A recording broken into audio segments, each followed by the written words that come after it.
วันนี้ยายแกงอีลอกค่ะแกงอีลอกก็คล้ายๆแกงหน่อไม้นะคะน้ำยานางตอนนี้กำลังปรุง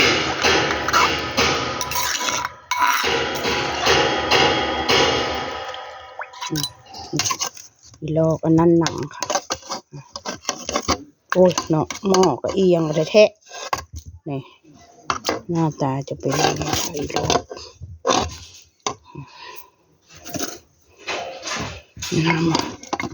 น้ำจะนานเลยเต็มหม้อแล้วเนี่ยแต่น้ำเยอะเกินไปเพราะว่ายังเอารถ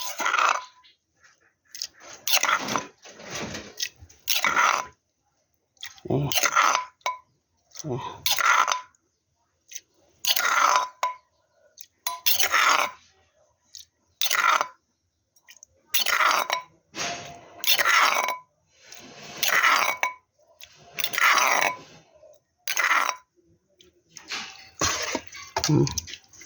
แกงอีลอกก็คือยะนางก็คือแกงหน่อไม้ประมาณนี้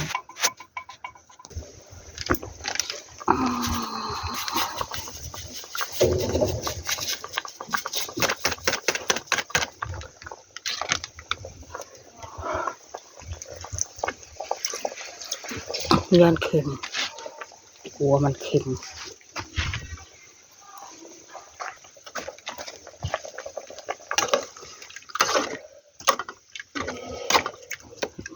น่ากินบ่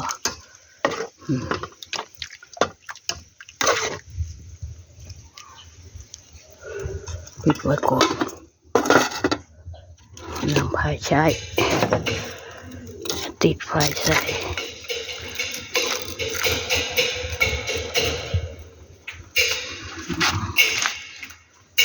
แล้วก็มาทำบ้านคนรู้จักกัน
สุดยอดแซ่บที่หนึ่งยกโป้งให้เลย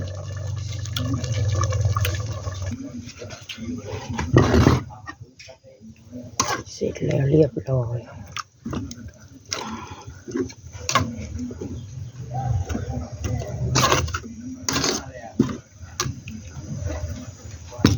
มาชิมมึงดูชิมน้ำเหล้าเนื้อในจักรเอาเดี๋ยวย้อนแล้วเอามาแกงเคยกินให้เห็นหลายฮะฮัลโหลยังไงคือแบบปุ๊บเลยว่ะปุ๊บกระดือหลายคนได้กินกันกกกระเดืออันนั้นมันอีลอกอันนั้นนั่นเด้ลำมันน่ะเห็นดูบ่ขนาดมาชิมเอามาเอ็ดกินเป็นเนาะมันบ่ได้แก้ได้ปอกออกแล้วก็ออดเต็มบ่เป็นแบบนี้เนาะ โอ้แกงเสื้อผักเน่า อ่าใช่หนังก็ได้ครับจะมี อืมแซ่บอยู่เนาะ เดี๋ยวค่อยตักให้อยู่ถุงหนึ่งเมื่อกินตอนเที่ยงเมื่อกินตอนเที่ยงเด้อบริใช่ยาเบื่อดอกปงมาเดี๋ยวนี้ มีดิยานเวอร์เนาะฮะมันมีเคยกินน่ะนะ เออ เคยเห็นแต่ยายกุนแกงเสื้ออันหน้ำไหมอ่ะนะแกงหน้ำไหมแซ่บๆเด้อ ผูกตลาดตักให้เขาล่ะ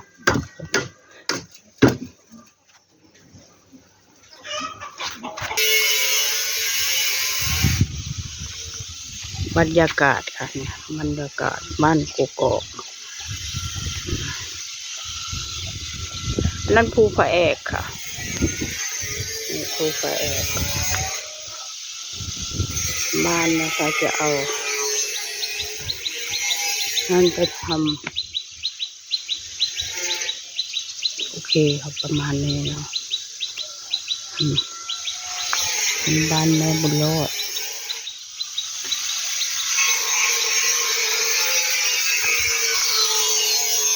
รถไปเอาน้ำแม่แกงแล้วเหรอสุกแล้ว